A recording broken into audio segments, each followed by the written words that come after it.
We are deep into mock draft season here on Giants Now by Chat Sports. Mock Draft 7.0 coming up on the channel today. We went 3 rounds. We got weird. We got spicy. And I'm not going to lie, it's one of my favorite mock drafts yet. Do you guys want a 7-round mock draft? Are we down to get weird? Are we down to get crazy?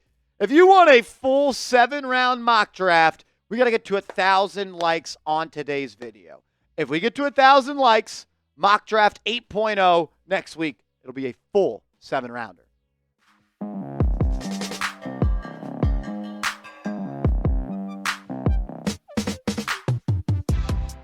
What's up, you sickos? You mock draft fiends. What's going on? You're watching Giants Now by Chat Sports. I am your host, Marshall Green. Appreciate everybody for stopping by, and I appreciate everybody that's been showing love to these mock drafts. We've done 6 of them. You guys have loved them. You're watching every single one of them, and if you want that to continue to happen, just keep watching them, and I'll keep making them. If you've been living under a rock, it's a draft order. Titans, Browns, Giants, Pats, Jags, Raiders, Jets, Panthers, Saints, and Bears. So that's where you pick. Number 3 overall. And if you've also been living under another rock, the Giants, they have a handful of picks in this draft. They're going to have the first round pick 3, second round pick 2, third round pick 1, fourth round pick 3, fourth round pick 33, fifth round pick 16, seventh round pick 3, seventh round pick 29, and seventh round pick 40. All righty. Let's dive into Mock Draft 7.0. Again, I use the Pro Football Focus Mock Draft Simulator, so don't be mad at me.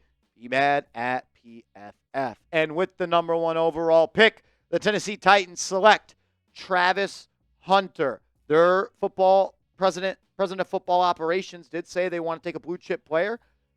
Travis Hunter, he is that. Cam Ward, unfortunately, did go number 2 overall in this mock draft with the Cleveland Browns. And the Giants were on the clock with Shedeur Sanders staring them in the face. And then my phone started to buzz. My phone was ringing. And I answered, and it was Mitchell Renz of the Raiders Report. He called me and said, I see you doing a mock draft. I see Shedeur Sanders available. And I, the Raiders Report general manager, want to move up to go select him. So I said, you know what? Give me your best offer. This is what he sent me. You're going to give us 3rd overall pick. We'll give you number 6 overall. We'll give you pick 37 in this draft. And we'll give you pick 143. So you fall back 3 spots. You add number 37. You add pick 143.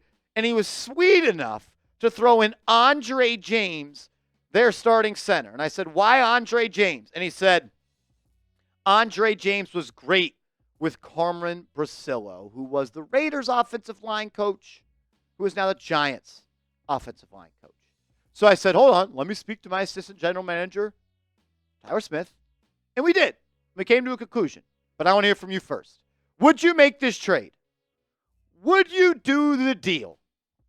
Move back 3 spots, pick up pick 37, pick up pick 143, and add a starting center that had a lot of success under Cameron Brasillo. Let me know your thoughts in the comments section. I hung up the phone in his face. That was a lousy offer. I asked for your best offer, Mitchell Renz. Go tweet at him, at MitchellRenz365, and tell him the offer he just offered Giants Now in Mock Draft 7.0 was a joke, because that's what it was. You want me to trade down 3 spots and pass up on drafting a quarterback, and you're not even going to give me a future first-round pick? I didn't even counter with an offer, because I didn't want to deal with the games that they play in Las Vegas, because nobody wins except Vegas. In this show, we're winners, though. And we end up selecting Shedeur Sanders, number 3 overall. You take the quarterback. And look, if they would have got really sexy with the offer, and they offer me a future first and the second-round pick this year and maybe another future second-round pick, then yeah, maybe I would have talked back to him and I would have said, all right. But I'm going to take the quarterback out of Colorado, the guy that had an amazing season, the guy that had an amazing season prior to that, the guy that's got an NFL bloodline, the guy that I think is the most poised pocket passer in the draft. Got good size at 6'2", 215 pounds. I think he's the most accurate quarterback in the class. I think he gets through his reads just as good as anyone in this class, and I am totally fine with selecting him number 3 overall. I do have Cam Ward 1, want to make that abundantly clear, but I have Shedeur Sanders at QB2, and I would be happy with that. Thing is, the Giants might have Shedeur Sanders as QB1 on their big board. They love him. And multiple beat reporters have hinted that he is their guy. Jordan Raanan of ESPN said there was a belief during the season that they were high on Sanders. Does that mean he was QB1? No, but remember when the Giants had the first overall pick? Shedeur Sanders made the cleats. Deion said the Giants wouldn't pass on him. Well, now Jordan Raanan saying this. And now Connor Hughes of SNY is saying this. The talk around league circles has been Sanders is the number one QB on the Giants board. It's been that way since before the season ended. The Giants actually had a completed report on Sanders ready if he declared for last year's draft. He would have been a target in the second or third round for Big Blue in 2024. The Giants did a lot of work on Sanders this year, and obviously they did a lot of work on Sanders last year. I know they went to a practice in the spring in Colorado. I know they went to 2 practices during the football season this year at Colorado. I know Joe Shane went to 3 games himself to watch him play for the Buffaloes. And I also know that the Giants sent scouts to 4 games this year. So they've done a lot of work on him. And if it is true he is QB1, he's going to be the pick at number 3 if he is on the board. Here's my evaluation of Shedeur Sanders. Some things that I really like about his game.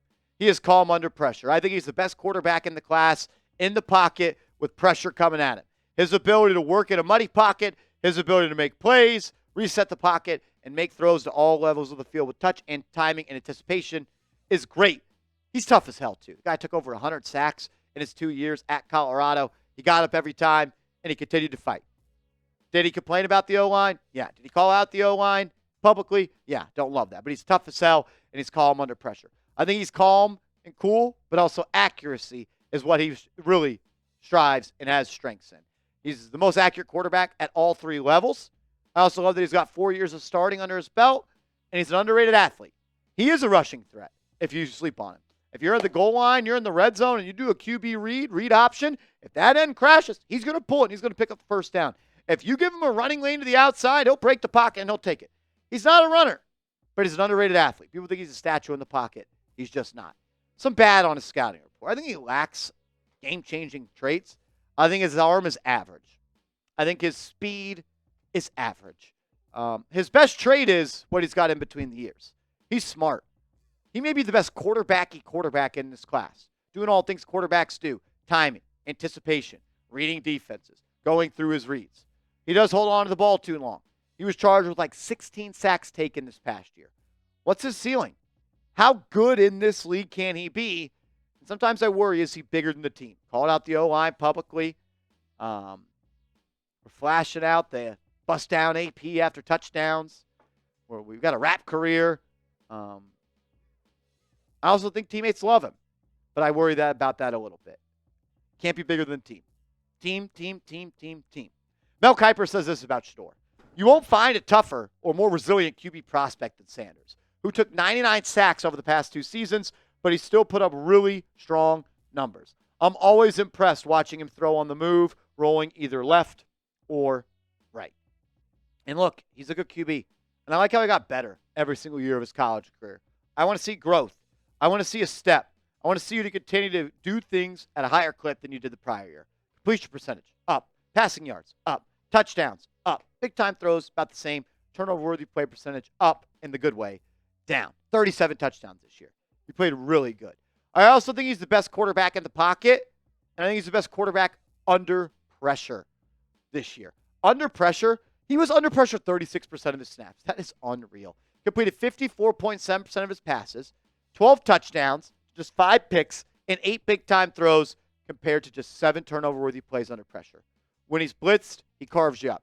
You're light on the back end because you're bringing pressure. I'm going to get the ball out quick. I'm going to get the ball out on target, and I'm going to get the ball out in a spot to maximize yards after the catch. When blitzed, which was 29.8% of the time, he completed 68% of his passes, 15 touchdowns, 3 interceptions, 11 big-time throws, and just 3 turnover-worthy plays.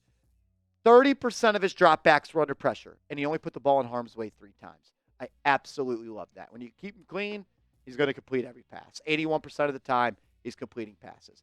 Everyone always asks me pro comp this, pro comp that, and I love pro comps too, and this may mean nothing. This may be right. Maybe, who knows? Some pro comps. I think his ceiling is Joe Burrow, because I think Joe Burrow is the quarterback in the NFL. Doesn't really have any elite tangibles, meaning arm strength, legs, anything like that. I think his 4 is Teddy Bridgewater. And I think that's probably he's closer to Teddy Bridgewater than he is Joe Burrow. Shout out to Big Dash. I know he was one of the first people on the Joe Burrow comp. I don't think he is. I think that's best case scenario. That is, if everything clicks, if everything goes right, and you build a perfect team around him, then maybe he could be Joe Burrow. He's somewhere in between here, though. And I think that is a franchise quarterback. Don't sleep on Teddy B. Don't sleep on Teddy Two Gloves. If you forgot, don't do it. Go watch it. He was pretty damn good. Coming up next, round 2 and round 3 picks. We'll break that down. First, though, check out our proud sponsor, Game Time, the #1 ticketing app in the game. If you're looking to go to an NFL game, rest of the way, there's only 3 left. You can go to a conference championship game, or you can go to the Super Bowl, and you'll get the best seats for the lowest price guaranteed with our proud sponsor, Game Time. Prices actually drop as the events get closer. They specialize in last-minute tickets. It's easy to decide which ticket you want as well because you get to see your seat view in the app. It's also easy to get in the stadium because you get to access your tickets from your phone. It's easy to resell your tickets if you no longer want to go to the game. If you're procrastinating, you're going to love this app because prices drop as the event gets closer, and the app will send you alerts via flash deals to let you know the best prices are going on. They have features that are going to lock you into the best price. All-in pricing. Price you see is the price you pay, and the Game Time Picks feature makes it that much more easy to go see your favorite team perform. It's more than just in sporting events, though. You go to concerts, you go to theater events, you go to concerts, and so much more. So download the app, create an account, use the promo code CHATSPORTS, and get $20 off your first purchase, where terms to apply. Giants on the clock at pick 34, number 2 in the second round. And I went to the offensive line. Armand Memblo. I know I'm probably mispronouncing that, and I'll learn his name because that dude is a damn good football player. 12 games played this year, 0 sacks allowed, a PFF grade of 90.4. This is someone that has tackle and guard ability. You look at his career stats, 1,035 pass blocking snaps.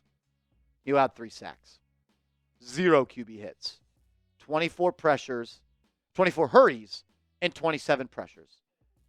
This is a guy that I think could start right away for you at right guard, but maybe you go out and you sign one in free agency, and then he is your 6th lineman. That could be your swing tackle and your guard and your starting right guard of the future. You look at some of his PFF grades, the further the blue ball on the graphic is slid to the right, the higher the percentile is to 100. He's at the top of the nation in run blocking grade, pass blocking grade, gap grade, zone grade, and true pass set blocking grade. Dane Brugler says this about him. He had him mocked to the 49ers, and he actually had him as a first-round pick in his mock. Luckily, he fell to us in this mock draft. Memblow is incredibly underrated, but he plays with exceptional control, athleticism, and finish.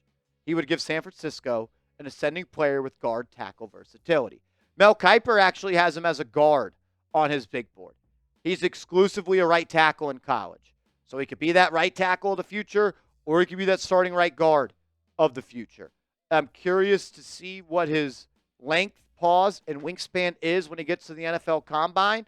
But this is a guy that when you watch the tape and you talk to people and you look at the numbers, he's awesome.